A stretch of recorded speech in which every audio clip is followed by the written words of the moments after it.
Olá para você que nos acompanha, estamos juntos mais uma vez aqui na RDTV, eu sou o Gustavo Baena e esta é a TV do jornal Repórter Diário, levando até você informação e prestação de serviço. Nos últimos dias a gente tem focado no mercado imobiliário, falado sobre a retomada desse setor aqui na região do Grande ABC, sobretudo. Já ouvimos secretários de desenvolvimento econômico de municípios, ou seja, o ponto de vista das prefeituras, também as construtoras, a indústria da construção civil, os corretores de imóveis, e hoje vamos para um outro segmento, o segmento publicitário. Para isso a gente conversa com um especialista no assunto, há 17 anos, com foco no mercado imobiliário, especializado no mercado imobiliário, Nilson Colombo, diretor da agência WP Criativa. Nilson, seja bem-vindo à RDTV. Obrigado, Gustavo. É um prazer estar aqui com vocês, com seus telespectadores.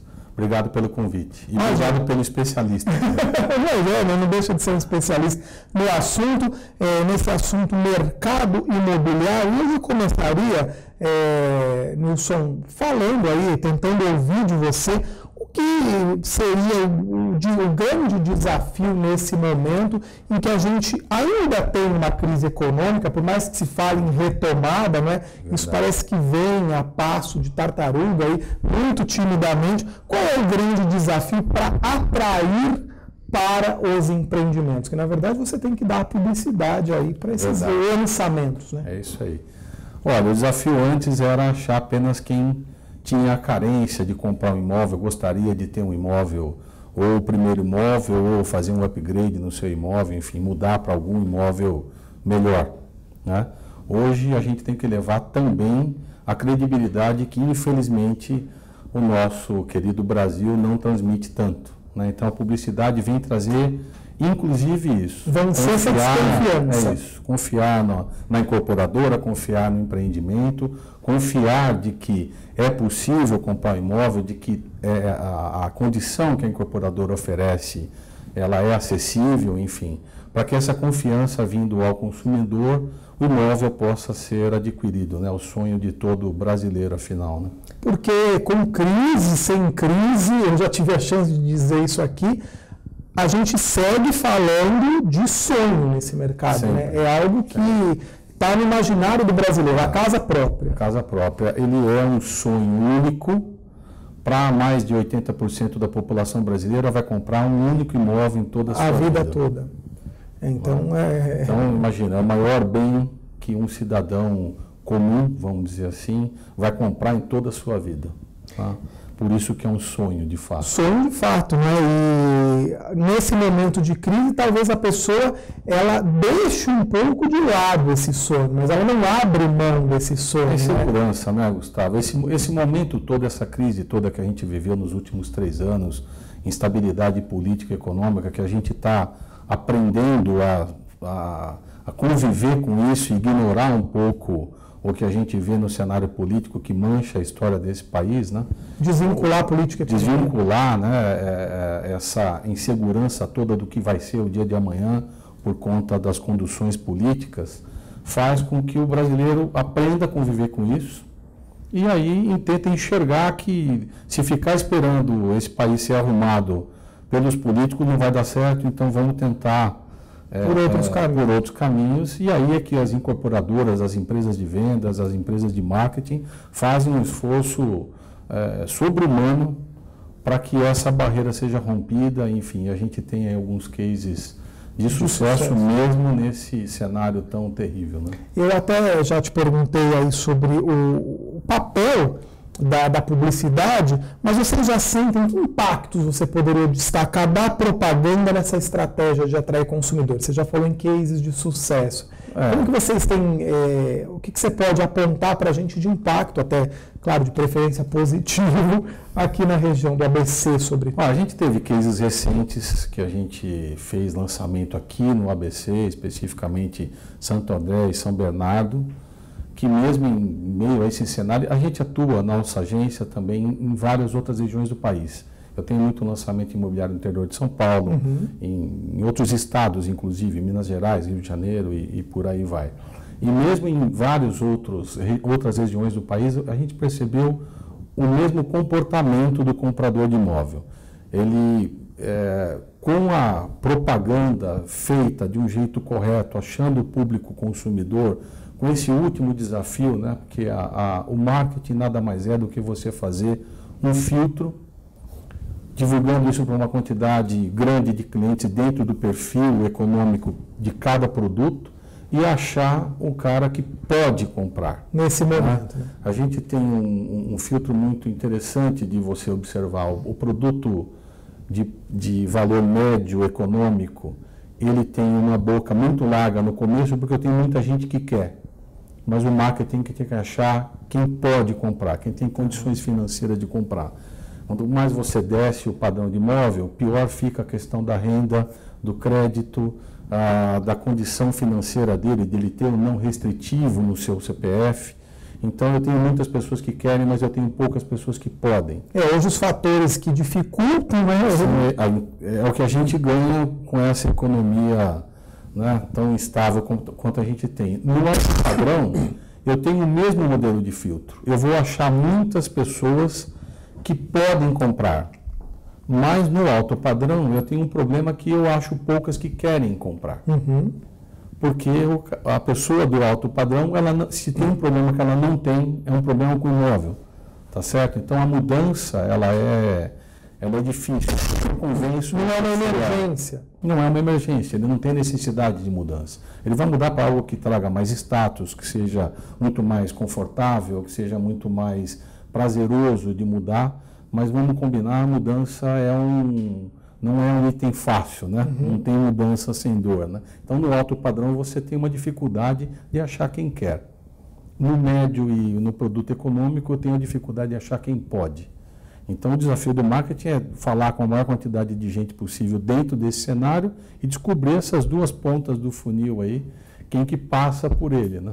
Porque no momento do boom imobiliário que o Brasil viveu, a partir de 2004 aí, o consumidor chegava, claro, a propaganda existiu, sim, importante. Crédito era um fator. Mas muito mais fácil, a pessoa já vinha, né?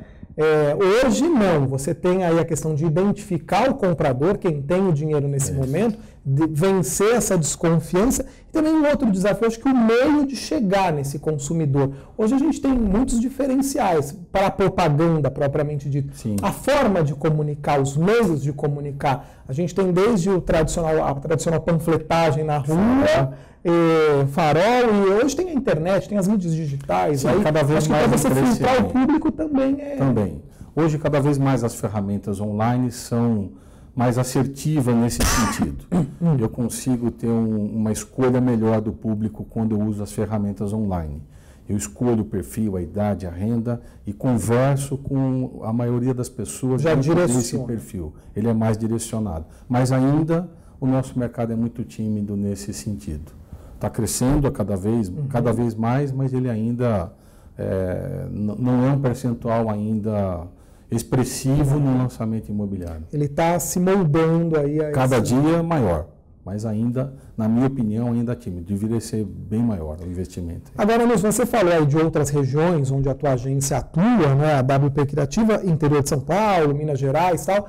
E eu não sei se isso vale para outras regiões também, mas muitas vezes a gente recebe profissionais do setor e da iniciativa, não só da iniciativa privada, mas da esfera pública aqui, e aí falam que querem, claro, os investimentos, que é muito importante, que a cidade está na esquina do desenvolvimento e precisa disso, aquilo. Só que, de repente, na prática, não é bem assim, como a teoria vende, né? A gente tem aí a construção esbarrando em questões de infraestrutura dos municípios e também em legislações extremamente travadas, extremamente rígidas. Como é que você, um homem da publicidade, enxerga isso? Eu acho isso um travamento que tem em todas as regiões. Isso não é um privilégio aqui do ABC. Mas eu acho que é uma forma de olhar errada dos nossos gestores públicos. Você pode olhar todos os exemplos que você tem de grandes cidades no mundo inteiro e você tem a verticalização como algo muito palpável. Se você vai para as maiores cidades do mundo, que são um exemplo hoje, todas elas são absolutamente verticalizadas, tudo dentro de uma legislação competente para isso. A gente tem uma boa legislação hoje, basta você comparar com o centro de São Paulo. Compara com a Praça da Sé, onde você tem um prédio colado no outro, sem vaga, sem distanciamento algum das margens do terreno. Compara com as legislações atuais, é absurdamente diferente. Mas a gente tem um entrave que é político. As razões disso a gente não vai entender nunca. Mas a gente tem vários casos de entraves que, na aprovação da prefeitura, excesso de demora, taxas que são cobradas e a gente não entende, às vezes, a finalidade dessa taxa, a razão, a gente sabe, mas a finalidade dela e a prática do uso dessa taxa a gente não consegue entender. E aqui nós não estamos falando de uma prefeitura em específico, são várias, em várias regiões do país inteiro. Uhum. Você tem a outorga onerosa que é cobrada, e a gente sabe a razão da cobrança dessa taxa, mas a aplicação dela a gente não enxerga. Então, isso entrava, faz esse travamento do produto imobiliário. Algumas prefeituras restringem a construção. É comum você ver na legislação o gabarito de altura. Por que um prédio não pode ter mais de 30 pavimentos? Não se tem uma explicação razoável para isso. Ou às vezes por bairros, né? A gente tem exemplos de cidades aqui no ABC. Se você citar uma, vai São Caetano, há bairros de São Caetano onde você não pode construir prédios com mais de 12 andares, 10 andares, edifícios muito altos. Isso é uma razão subjetiva, né? Quer dizer, a gente até entende uma cidade, só abrindo um parênteses, que restringiu a verticalização. Sim, mas o que não se explica, qual é a razão disso? Assim, talvez o mesmo legislador que fez essa lei vá para Manhattan e fique impressionado com o tamanho dos prédios de lá. Talvez esse mesmo legislador vá para Dubai e volta de lá elogiando os prédios com 200 andares. E volta falando bem, que achou lindo, mas aqui não pode. Quer dizer, o ABC ou São Paulo ou qualquer outra cidade brasileira está condenada a ser medíocre. Nunca vai ser uma Dubai, nunca vai ser uma Manhattan, por causa desse tipo de legislação. De mentalidade. E você diria que é porque a gente esbarra também em políticas públicas ineficientes? Porque os gestores, entre aspas, não conseguem depois dar conta de uma gama aí de necessidades que um novo empreendimento ou que novos empreendimentos explicar isso, Gustavo. Essa razão passa normalmente por uma comissão. Está além da nossa vã filosofia. Pois é, passa por uma comissão que envolve normalmente três departamentos da prefeitura, meio ambiente, secretaria de obras, secretaria de habitação, mas a razão pela qual se limita, desde que você respeite as proporções do terreno e você respeite esses dimensionamentos de infraestrutura urbana, inclusive, qual é a razão de se limitar a altura de um prédio? Isso não tem sentido, né? Não tem porquê. Tudo bem que tem alguns bairros que são mais de características residenciais, que você pode destinar esse bairro para residências horizontais. Ok. Mas por que não tem regiões da cidade em que você tenha uma altura ilimitada? Entendi. Leva o desenvolvimento para lá. A gente tem casos mundiais muito conhecidos.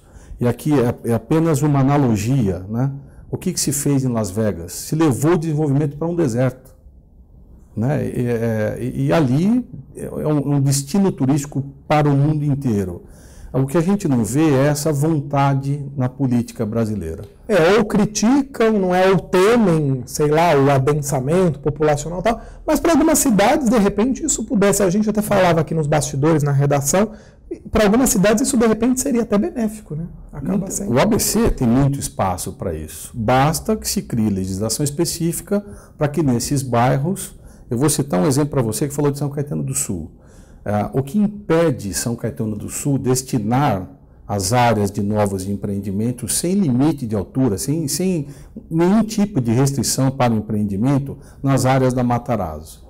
O que inviabiliza? As áreas são contaminadas.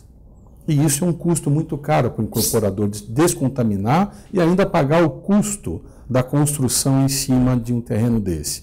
Mas se a prefeitura der, isso é só uma dica, hein? Sim. É só uma analogia simples. Mas se a prefeitura der um incentivo em cima dessa área, o custo da descontaminação passa a ser viável numa conta financeira do incorporador, e ali você vai ver um arranha-céu feito. São Caetano vira um exemplo de cidade que com o maior prédio do Grande ABC. Por que não? Né? Quer dizer, tudo bem, eu entendo que no bairro Santa Paula, por exemplo, onde as ruas são estreitas, talvez você fazer um empreendimento dessa envergadura, você cause um impacto muito grande no trânsito, mas lá não. Você tem saída para a Avenida do Estado, com uma avenida nova feita, quer dizer, mesmo para Santo André e São Bernardo tem situações idênticas, é perfeitamente possível. Diadema, Mauá, enfim, não tem razão para esse limite, esse entravamento. Fora que a gente lida muito com todo tipo de incorporador, de todos os locais, prazo excessivo de aprovação de um projeto rigorosamente dentro da lei. Você segue todas as linhas do que a legislação te permite fazer em empreendimento, mesmo com esses restritivos de altura, e o projeto não sai num prazo minimamente razoável. Né? Tem um comprometimento de alguns secretários de desenvolvimento que a gente tem amizade, tem conhecimento de que pretendem fazer esses prazos ser minimamente razoáveis. Mas uma coisa que impede, a gente teve aqui na cidade de Santo André um empreendimento que demorou 7 anos para aprovar. Nossa. E o que ele tinha de irregular? Nada. Absolutamente nada. Totalmente dentro do que a legislação local permitia. Aí fica a interrogação mesmo. Você até falou, aí eu ia te perguntar das perspectivas para o ABC, que análise você faria de municípios mesmo, quais seriam os municípios mais interessantes aí, quando retomar de fato o crescimento imobiliário, mas você já falou que praticamente os 5 maiores municípios da região porque Ribeirão Pires e Rio Grande da Serra, por estar em área de proteção ambiental em mananciais, eles têm uma dificuldade grande na questão de aprovação do percentual de área que você tem para edificação. Então você tem que comprar uma área muito grande para construir numa área muito pequena. Então, o município se torna inviável nisso. Teria que mudar uma questão de lei de meio ambiente. E aí é uma briga sem precedentes, porque envolve a questão da Secretaria Estadual, enfim, de meio ambiente. Ela muda um pouco, não é uma autonomia do município de fazer isso. Agora, São Caetano, por exemplo, que a gente citou, teve esse freio na verticalização, mas que acho que isso não vai durar muito, porque até eu tive a chance de abordar aqui com o secretário, com o Silvio Minciotti, você tem bairros como um bairro Fundação, que hoje eu, por exemplo, foi uma opinião pessoal até que eu coloquei, eu enxergo como um bairro de potencial crescimento ali, porque é um bairro que ainda tem tem espaço e tem também imóveis que podem ser comercializados, muito antigos, áreas que foram de indústrias, galpões e tal. Então, um bairro que hoje é, de certa maneira, até estigmatizado, Fundação e Prosperidade em São Caetano, tende a ser um plus. Sem dúvida. No futuro, eu enxergo exatamente mais ou menos essa análise. Pode até se tornar um bairro desejado, de alto padrão. Basta que haja uma legislação que incentive isso. E o que a gente colocou perto ali do eixo da Avenida dos Estados, saída para São Paulo, para Santo André. Agora, o que eu ia colocar, no caso de, eu falei estigmatizado do bairro, mas 2 cidades que durante muito tempo carregaram um estigma aqui no ABC, Mauá e Diadema. A gente viu, sobretudo em Diadema, uma mudança total de conceito no segmento imobiliário, né? E acho que até a propaganda contribuiu para o lançamento de vários incorporadores, inclusive de incorporadores de fora, né, que enxergaram na cidade um grande potencial. Mauá teria e tem a mesma vocação. Basta também que haja uma vontade política de atrair esses investidores. E não só investidores residenciais, mas comerciais, empresariais. Isso é uma questão que é uma conta financeira, ela tem que se tornar viável. Sem dúvida. Perfeitamente possível. Agora, para a gente encerrar esse bate-papo, Nilson, você trabalha com empresas, não é, do setor, sejam regionais ou que venham para a região do ABC. Você acredita que essas empresas de fora manterão o foco aqui no ABC quando ocorrer, como eu falei aqui, a retomada do setor imobiliário? Eu digo, quando o setor retomar aquele fôlego, não sei se, aí você pode dar a tua opinião, se vai ser aquele fôlego de alguns anos atrás, né? Não, eu acho assim, o mercado imobiliário talvez não tenha mais uma força que já teve em alguns anos, onde a explosão que teve. O consumidor também aprendeu a comprar imóvel, que virou uma cultura nova para a gente, né? A gente teve durante muito tempo esse país completamente travado, com a Caixa abriu financiamento, a Caixa fechou o financiamento, os planos eram planos do governo apenas, né? Hoje você vê os bancos privados também atuando já. Cerca de 30% dos financiamentos imobiliários são dos bancos privados. 70% ainda é a Caixa Econômica que é a Federal. tradição, né, da Caixa. Então, à medida em que esse setor cresce, os lançamentos imobiliários novos vão acontecendo, o consumidor, o motor do mercado imobiliário é o crédito, e sempre foi e sempre vai ser. Porque é impossível você comprar um bem que é o maior da sua vida à vista, numa condição mediana, né? do baixa renda, média renda, é difícil ele se capitalizar ao longo da vida a ponto de comprar um imóvel. Então, as regiões, para que essas empresas tenham a atração novamente, basta que a conta financeira seja possível. Se houver incentivo, desemprego, né? E se houver um incentivo da prefeitura, o custo do metro quadrado de terreno for viável, não tenha dúvida que isso atrai qualquer incorporador de qualquer local. Basta que volte à sua normalidade. Né? Volte à normalidade. O ABC travou e tem uma razão muito simples. O preço do imóvel aqui não pegou. Ele não subiu. Há 4, 5 anos que o preço do metro quadrado de venda é exatamente o mesmo. Estabilizou. Mas a tendência é que fique nessa estabilidade? A tendência é que suba. Talvez não mais como a gente já viu um dia, em que chegou a dobrar de valor em cerca de 2, 3 anos, mas é uma tendência que suba. Valoriza o metro quadrado. A gente teve casos recentes em que a gente já percebeu um lançamento aqui em Santo André, cujo preço médio era de 6.100, foi lançado a 6.800. Um metro quadrado. R$7 mil e vendeu tudo. Em São Caetano do Sul, um lançamento muito recente agora, também ultrapassou a casa dos R$7.500. Então, é bem acima de um padrão que se praticava acima do que há poucos anos até. Exatamente. Ou que se vem praticando ainda, né, quando a gente fala em grande ABC. Quero agradecer Nilson Colombo, diretor da WP Criativa, agência de propaganda especializada nesse segmento imobiliário, mercado imobiliário. O Nilson aí atuando com a publicidade nesse setor. Obrigado por ter vindo, Nilson. Obrigado a você pelo convite, obrigado a vocês por terem nos assistido. Obrigado mais uma vez. Lembrando que agora, no dia 25, quarta-feira, das 8 da manhã às 5 da tarde, tem um evento Construindo o Grande ABC. É um evento realizado pela SIG ABC, a Associação das Construtoras Imobiliárias do Grande ABC, no Campo São Bernardo. E vários debates, palestras sobre o mercado imobiliário, evento aberto, mas sem dúvida alguma com um foco maior nos interessados e nos profissionais desse setor, e um dos painéis com o apoio do Jornal Repórter Diário, reunindo os secretários de Desenvolvimento Econômico das cidades para fazer esse paralelo aí entre o crescimento imobiliário, o planejamento dos municípios, por onde passa a retomada do crescimento dos municípios quando se fala em desenvolvimento imobiliário, tá certo? Então, quarta-feira agora, dia 25. E os principais pontos desse nosso bate-papo com o Nilson e de outras entrevistas aqui na RDTV, você confere também nas outras versões do RD, tá? Que é a versão impressa, o Jornal Repórter Diário, toda sexta-feira, você encontra nos principais pontos de circulação de Santo André, São Bernardo, São Caetano, Diadema, Mauá, Ribeirão Pires e Rio Grande da Serra. Mensalmente tem a RD em revista, aprofundando os conteúdos, diversos temas, educação, saúde, política, economia, para que você se informe e forme opinião. Tem o repórterdiario.com.br, nosso conteúdo online atualizado diariamente. Lá você também tem o link da RDTV, além dessa entrevista com o Nilson, várias outras realizadas aqui na RDTV. Também no YouTube, RDTV Repórter Diário, e a nossa fanpage, Facebook Jornal Repórter Diário, onde tem inclusive nossas transmissões ao vivo. Combinado? A gente se vê numa próxima.